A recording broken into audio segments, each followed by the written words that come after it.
tulipokutana mara ya kwanza Dodoma mwaka 2022, niliwaambia kuwa ninyi mawakili na maafisa wa serikali ni walinzi wa rasilimali za taifa kwa kutumia kalamu na sheria, na ndio maana mmepata jina leo, mnajiita maaskari wa kalamu.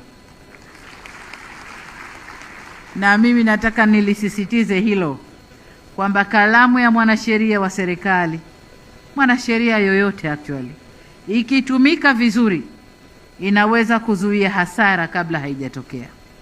Inaweza kulinda mkataba kabla haujawa mzigo kwa serikali, na inaweza kuiongoza serikali fanya maamuzi bora na yenye maslahi kwa taifa. Kwa hiyo kalamu zenu, mimi yangu ina hatari, lakini zenu ina hatari kubwa zaidi.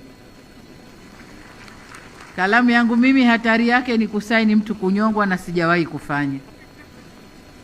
Baada ya nyinyi kupeleleza na kupeleka kesi na kuisimamia, hakimu akaamua, akihukumiwa kunyongwa, rais saini ya nyongo, sijawahi kufanya. Lakini kalamu zenu nyinyi zina hatari kubwa zaidi. Kwa hiyo hii inaonyesha kwamba nyinyi ni watu wa aina gani, mnadhima na majukumu gani kwa serikali, lakini na kwa nchi yenu. Kwa hiyo mawakili wa serikali, ongereni sana kwa mzigo huo mkubwa ambao mlichagua wenyewe kusoma, lakini Mungu aliwapanga muwe hivyo. Natambua jitihada zenu za kuendeleza huduma za msaada wa kisheria, ikiwemo kazi ya kutafsiri sheria katika lugha ya Kiswahili. Nimeambiwa kazi karibu inakaribia kumalizika, na sasa wameniomba kuja kuzindua sheria hizi kwa lugha ya Kiswahili, nami nasema niko tayari kufanya hivi.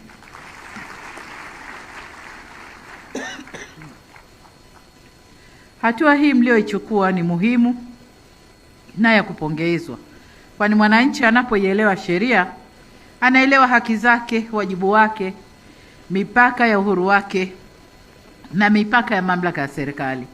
Hii ndiyo maana halisi ya utawala wa sheria. Kwa kazi yenu isiishie tu kuzitafsiri, lakini pia muingie njiani kwenda kuzifundisha kwa watu wazielewe, wazifahamu na wajue mipaka ya serikali, mipaka yao na sheria za nchi yao zinasema nini.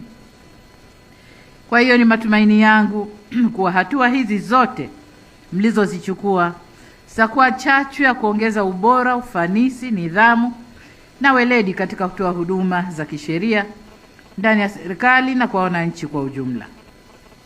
Hatua hizi pamoja na nyingine mtakazopanga zinapaswa kuendana na malengo tuliojiwekea katika Dira ya Taifa ya Maendeleo ya 2050 ambayo tumeanza utekelezaji wake mwaka huu. Mwelekeo wa taifa hili kwa miaka 25 ijayo ni kuona mfumo wetu wa sheria na utoaji wa haki unashawishi watu kujielekeza na kuchangia kwenye uchumi imara, shindani, jumuishi, unaongozwa na maarifa na ubunifu. Hili litawezekana tukiwa na sheria bora, mikataba imara na taasisi zinazowajibika katika kutetea na kulinda maslahi na rasilimali za taifa.